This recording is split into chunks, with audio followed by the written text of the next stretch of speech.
क्या आप जानते हैं कि आज भी हमारे देश के पुलिस जिस कानून के अनुसार काम करती है वो कानून 1861 में बनाया गया था, जब भारत में अंग्रेजों की हुकूमत थी। और सिर्फ पुलिस नहीं, हमारी अदालतें, जेल, राजद्रोह जैसे कानून, सब कुछ उसी अंग्रेजी सिस्टम का हिस्सा है। तो क्या हम सच में आजाद हैं या फिर सिर्फ झंडा बदला है, हुकूमत का चेहरा बदला है, बाकी सब कुछ वैसा का वैसा है। नमस्कार दोस्तों, मैं हूँ शैलेश और आज हम एक ऐसी सच्चाई पर बात करने जा रहे हैं जिसके बारे में बहुत कम लोग जानते हैं, लेकिन हमारी आजादी के असलियत पर सवाल खड़ा करती है। आज का विषय है भारत में आज भी लागू वो कानून जो अंग्रेजों ने हमें गुलाम बनाने के लिए बनाए थे। अंग्रेजों का मकसद क्या था कानून बनाने का? जब अंग्रेजों ने भारत को कब्जा किया तो उनका मकसद था भारत पर शासन करना, न कि भारत के लोगों को अधिकार देना। कानून ऐसे बनाए गए जिससे लोगों को डराया जा सके, उन्हें विरोध करने से रोका जाए और पूरे देश को एक लोहे के ढांचे में बांध दिया जाए। 1861 में पुलिस अधिनियम और राष्ट्रीय पुलिस आयोग की सिफारिशों का भारतीय पुलिस व्यवस्था पर प्रभाव। भारत में पुलिसिंग प्रणाली का विकास। प्राचीन भारत में पुलिस व्यवस्था आर्यों से पूर्व का चरण, वैदिक काल, उत्तर वैदिक पूर्व, मौर्य काल। इन कानूनों का उद्देश्य न्याय नहीं था बल्कि कंट्रोल और दमन था। पुलिस एक्ट 1861, जब भी वही पुलिस वही कानून। 1857 की क्रांति के बाद अंग्रेज बुरी तरह डर गए थे। उन्हें लगा कि अगर भारतीय एकजुट हो गए तो उनका राज नहीं चलेगा, इसलिए उन्होंने पुलिस एक्ट 1861 बनाया। इस कानून के तहत पुलिस को बनाया गया था एक ऐसा औजार जो अंग्रेजों के आदेश पर जनता को दबाने का प्रयास करे। आज 160 साल बाद भी हम उसी कानून के आधार पर पुलिस चला रहे हैं। जो भी गया है, आपने भी देखा होगा, पुलिस जनता के मदद करने से ज्यादा उन्हें धमकाने, दबाने और सत्ता के इशारे पर काम करती है। क्या यही है आजाद भारत की पुलिस? इंडिया पेनल कोड IPC अंग्रेजों की बनाई फौजदारी व्यवस्था, भारतीय दंड संहिता यानी IPC 1860 में बनाई गई थी। इसे तैयार किया था थॉमस मैसाले नाम के अंग्रेज अफसर ने। इसका उद्देश्य था ऐसे नियम बनाना जिसमें अंग्रेजों को भारतीयों पर शासन करने में आसानी हो। आज भी हमारा क्रिमिनल सिस्टम इसी IPC पर टिका हुआ है। क्या आपको लगता है 1860 में बनाया गया कोई कानून 2025 के भारत की जरूरतों को समझ सकता है? सेडिशन लॉ, राजद्रोह कानून, धारा 124A। अब आते हैं सबसे खतरनाक कानून पर, राजद्रोह कानून यानी 124A, धारा 124A। इसका सीधा मतलब है कि अगर आप सरकार के खिलाफ बोलते हैं तो आपको गिरफ्तार किया जा सकता है, भले ही आपने कोई हिंसा न की हो।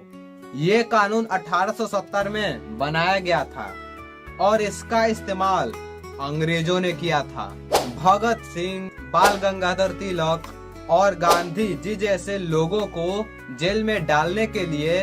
अब सोचिए, जो कानून अंग्रेजों ने हमारे नेताओं को दबाने के लिए इस्तेमाल किया, वो आज भी हमारे संविधान में जिंदा है। क्या ये लोकतंत्र है या एक नया नाम देकर पुरानी गुलामी? भारतीय जेल व्यवस्था, अंग्रेजों की सजा आज भी लागू। अंग्रेजों ने जेल को बनाया था सजा नहीं, डर का अड्डा। जेल में कैदियों को तोड़ा जाता था, उनसे जबरन काम करवाया जाता था, उनका मानसिक और शारीरिक उत्पीड़न किया जाता था। आज भी भारत के कई जेलों में वही हालात है। ज्यादा कैदी, कम खाना, पुलिस की मारपीट, बिना ट्रायल के सालों तक जेल। यानी आज भी सिस्टम वही है, सिर्फ चेहरे बदले हैं। अदालतें, अंग्रेजी प्रक्रिया आज भी वही है। हमारी अदालतें आज भी वैसी ही हैं जैसे अंग्रेजों के समय थी। लंबी प्रक्रिया, भारी भरकम कानून की भाषा, तारीख पर तारीख, आम आदमी को समझ ही नहीं आता कि हो क्या रहा है। न्याय एक आम नागरिक के लिए आज भी महंगा है, मुश्किल और बहुत धीमा है। अंग्रेजों ने जानबूझकर कोर्ट सिस्टम को इतना कठिन बनाया था कि भारतीय खुद ही हार मान लें। आज भी आम आदमी को लगता है कि कोर्ट में चक्कर काटना मतलब बर्बादी। भारत के सरकार ने कोई बदलाव नहीं किया। आप कहेंगे क्या आजादी के बाद कोई बदलाव नहीं हुआ? बिल्कुल हुआ। कुछ बदलाव हुए हैं। कुछ राज्यों में पुलिस एक्ट ने थोड़ा बहुत सुधार किया है। सुप्रीम कोर्ट ने कई पुराने कानूनों को रद्द भी किया है और 2023 में सरकार ने घोषणा की आईपीसी, सीआरपीसी और एविडेंस एक्ट को बदला जाएगा। पर सवाल ये है, केवल नाम बदलने से कानून बदल जाएगा? क्या भारतीय न्याय हिंसा कह देने से जनता को न्याय मिल जाएगा? या फिर सिर्फ नाम बदलने की राजनीति है? क्यों नहीं बदले जाते ये कानून? अब सवाल ये है कि जब सरकार बदल सकती है तो क्यों नहीं बदलती? जवाब है क्योंकि सत्ता को ताकत चाहिए और पुराने कानून ताकत देते हैं। पुलिस को मनमाने तरीके से इस्तेमाल किया जा सकता है। राजद्रोह कानून से विरुद्ध को दबाया जा सकता है। अदालतों की धीमी रफ्तार से बड़े लोग फायदा उठाते हैं। इसलिए सत्ता में बैठे लोग ये नहीं चाहते कि सिस्टम बदले। हम क्या कर सकते हैं? अब सवाल ये नहीं कि सरकार क्या करेगी, सवाल ये है कि हम जनता क्या करेंगे। क्या हम अपने अधिकारों के लिए आवाज उठाएंगे? क्या हम जान पाएंगे कि हमारे खिलाफ क्या क्या इस्तेमाल हो रहा है? क्या हम बदलाव की मांग करेंगे? यही असली आजादी है। तो दोस्तों, अब बात आपकी है। क्या आपको लगता है कि भारत आजाद है जब तक अंग्रेजों के बनाए कानून जिंदा हैं? नीचे कमेंट में बताइए। क्या इन कानूनों को पूरी तरह खत्म कर देना चाहिए? क्या धीरे धीरे बदलाव सही रास्ता है? और अगर ये वीडियो जानकारी पूर्ण लगा हो तो भारतीय संविधान निर्माता के लिए जय भीम, जय भारत कमेंट में लिखो। क्या आपको लगता है कि भारत के सबसे अमीर आदमी मुकेश अंबानी का 2024 के चुनावों से कोई लेना देना नहीं था? क्या ये सिर्फ सहयोग है? जिन कंपनियों ने अरबों का चंदा दिया उनका लिंक सीधे या परोक्ष रूप से रिलायंस से जुड़ा है। अंबानी अडानी, अंबानी अडानी, अंबानी अडानी। या फिर एक गहरी रणनीति थी जिनसे धन, मीडिया और राजनीतिक शक्ति एक साथ काम कर रहे थे। 10 साल हजारों स्पीचें दी, अडानी अंबानी का नाम तक नहीं लिया। मगर अब भैया देखिए, जब कोई डर जाता है तो उन्हीं लोगों का नाम लेता है जो सोचता है बचा पाए। इसीलिए नरेंद्र मोदी जी ने अपने 2 मित्रों का नाम ले लिया कि भैया मुझे आके बचाओ, इंडिया गठबंधन ने मुझे घेर लिया है, मैं हार रहा हूँ। आज के इस वीडियो में हम उन पर्दों को हटाएंगे जो दुनिया की सबसे बड़ी लोकतांत्रिक प्रक्रिया को घेर कर खड़ा है और उसके पीछे झांकेंगे जहां दिखते हैं नाम जैसे अंबानी, अडानी, इलेक्टोरल बॉन्ड्स और नेटवर्क 80। इलेक्टोरल बॉन्ड्स लोकतंत्र या लैंडरिंग 2024 के चुनावों से पहले एकदम फूटा। सुप्रीम कोर्ट इलेक्टोरल बॉन्ड्स को संवैधानिक घोषित कर दिया। इसका मतलब अब जनता को पता चलने वाला था कि कौन सी कंपनी ने किस पार्टी को कितना पैसा दिया। और यहीं से शुरू होती है हमारी कहानी। एक कंपनी सामने आती, quick supply chain Pvt LTD. नाम तो आपने कभी शायद सुना ही नहीं हो।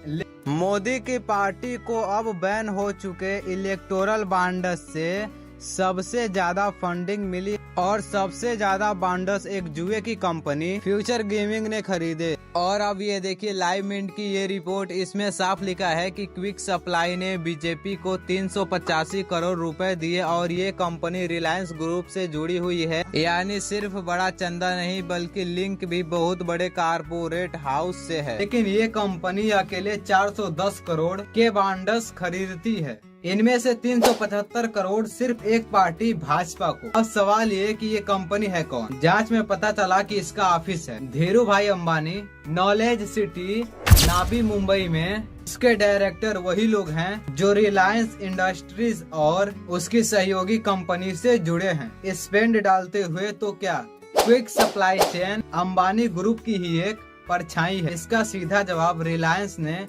नामे दिया। नेटवर्क 18 के मालिक रिलायंस इंडस्ट्रीज है, जिसका नेतृत्व मुकेश अंबानी करते हैं।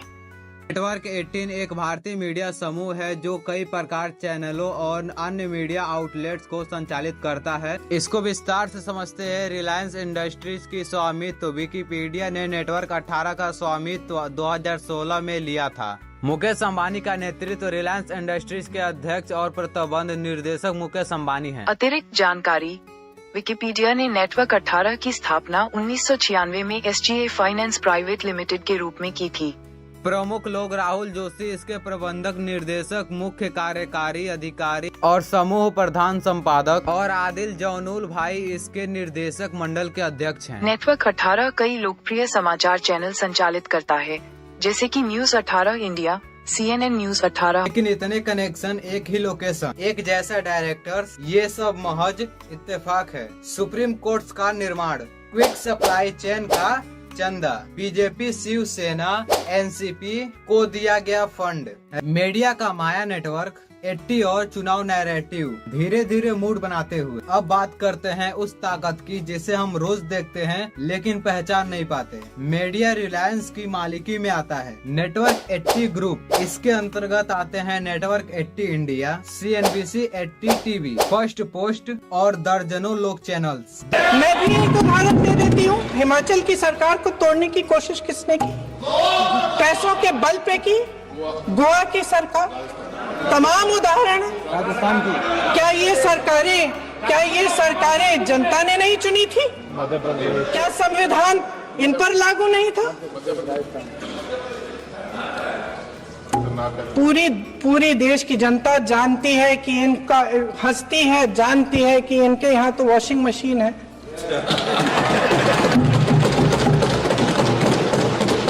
तो यहाँ से वहां जाता है वो धुल जाता है। इस तरफ दाग, उस तरफ स्वच्छता। और मेरे कई ऐसे साथी हैं जो इस तरफ होते थे उस तरफ चले गए, मुझे दिख भी रहे हैं वॉशिंग मशीन में, शायद धुल गए हैं। 2024 के चुनाव के दौरान इन चैनलों के कवरेज को ध्यान से देखिए। ज्यादातर रिपोर्ट में सत्ताधारी पार्टी के पक्ष में खबरें, विपक्ष के घोटाला पर लंबी बहसें, लेकिन सत्ता पक्ष की आलोचना पर चुप्पी। चुनाव स्टूडियोज में एक तरफ नैरेटिव। मैं भी एक उदाहरण दे देती हूँ। हिमाचल की सरकार को तोड़ने की कोशिश किसने की? पैसों के बल पे की। गोवा की सरकार, तमाम उदाहरण राजस्थान की। क्या ये सरकारें जनता ने नहीं चुनी थी? क्या संविधान इन पर लागू नहीं था? क्या ये कवरेज निष्पक्ष थी या फिर एक सुनियोजित कोशिश जनता के माइंडसेट को प्रभावित करने की? नेटवर्क 80 की ओनरशिप स्ट्रक्चर, एक comparison chart, BJP opposition media coverage, studio screenshot जिसमें सिर्फ एक पार्टी को बढ़ावा मिल रहा हो, मोदी बराबर अंबानी प्लस अडानी माइनस विपक्षी नैरेटिव। 2024 के चुनाव में पूरा हिंदुस्तान जानता है भाई और बहनों, ये नरेंद्र मोदी जी की सरकार नहीं है, ये अंबानी अडानी की सरकार है। ये सच्चाई है और ये पूरा लक्ष्य इनका आपके ध्यान को इधर से उधर से इधर करने का है। मैं 2800 किलोमीटर चला हूँ, 2800। मुझे कहीं नफरत नहीं दिखी, कहीं हिंसा नहीं दिखी, कहीं मारपीट नहीं दिखी। मगर जब मैं इनका टेलीविजन खोलता हूँ 24 घंटे मुझे मारपीट, हिंसा, नफरत दिखाई देती है। राहुल गांधी जैसे नेता बार बार बोले मोदी जी अंबानी और अडानी के पीएम हैं, जनता के नहीं पूंजीपतियों के हित में फैसले होते हैं। लेकिन दिलचस्प बात यह है कि चुनाव खत्म होते होते राहुल गांधी और कांग्रेस ने अंबानी अडानी का नाम लेना बंद कर दी। इसका जिक्र खुद पीएम मोदी ने जरा ये शाहजादे घोषित करें इस चुनाव में अंबानी अडानी से कितना माल उठाया है। नमस्कार मोदी जी, थोड़ा सा घबरा गए क्या?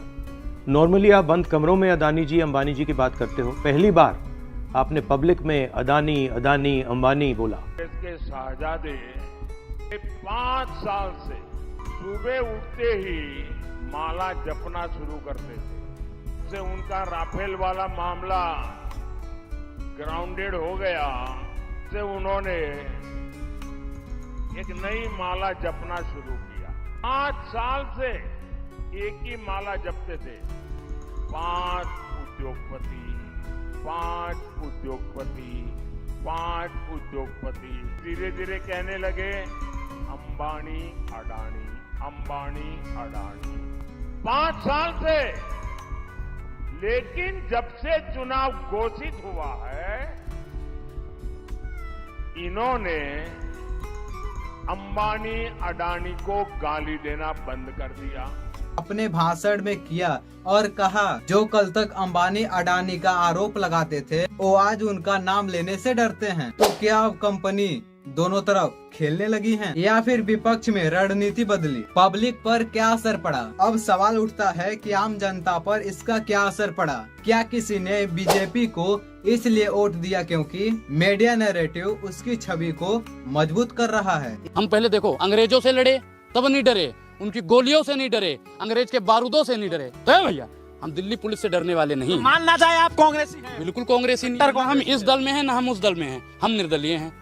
हम किसी पार्टी में नहीं है। हमारे पूर्वज लड़े थे आजादी के लिए। कोई भी पार्टी अगर आजादी के लिए लड़ रही है, अनुराग उस पार्टी के साथ में है। भारतीय जनता पार्टी तो देश आजाद हो गया, मोदी जी के साथ है। अच्छा, मोदी जी जब खुद अंग्रेज हैं, मोदी जी ही अंग्रेज हैं, तो हम मोदी जी से लड़ेंगे भैया। और उसके लिए अगर मुझे राहुल गांधी की या केजरीवाल की या और भी अन्य पार्टियों में जुड़ना पड़े तो मैं जुड़ने के लिए तैयार। या किसी ने इसलिए वोट नहीं दिया क्योंकि उन्हें लगा कि सरकार बड़े उद्योगपतियों के जेब में है।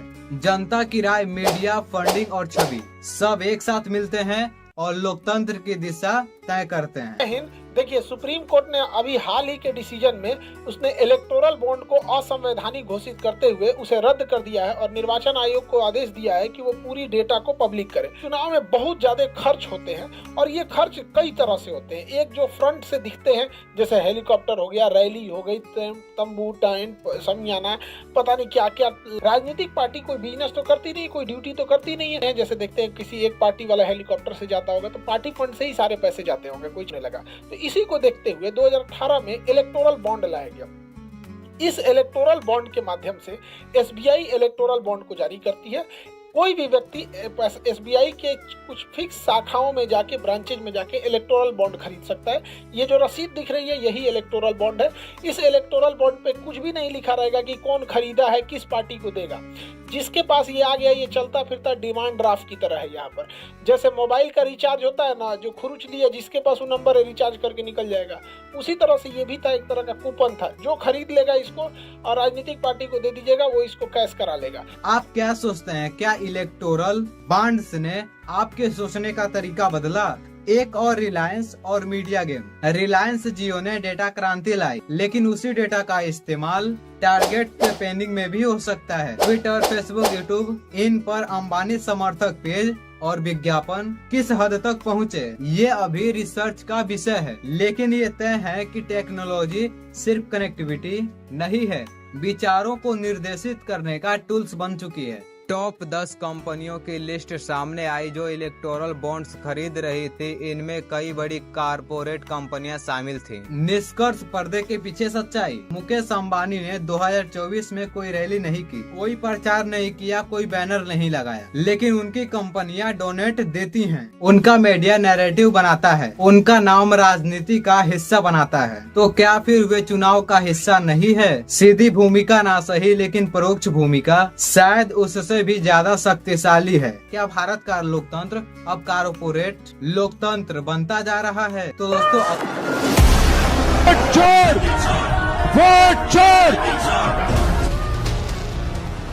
क्या लोकतंत्र आज भी सुरक्षित है या फिर तानाशाही की परछाई आज भी लौट आई है? उत्तर कोरिया के तानाशाह किम जोंग उन को पूरी दुनिया एक खतरनाक नेता मानती। इतिहास गवाह है कि जब भी किसी समाज ने सवाल पूछना बंद कर दिया, जब भी आवाजों को दबा दिया गया, वहीं से तानाशाही की शुरुआत हुई।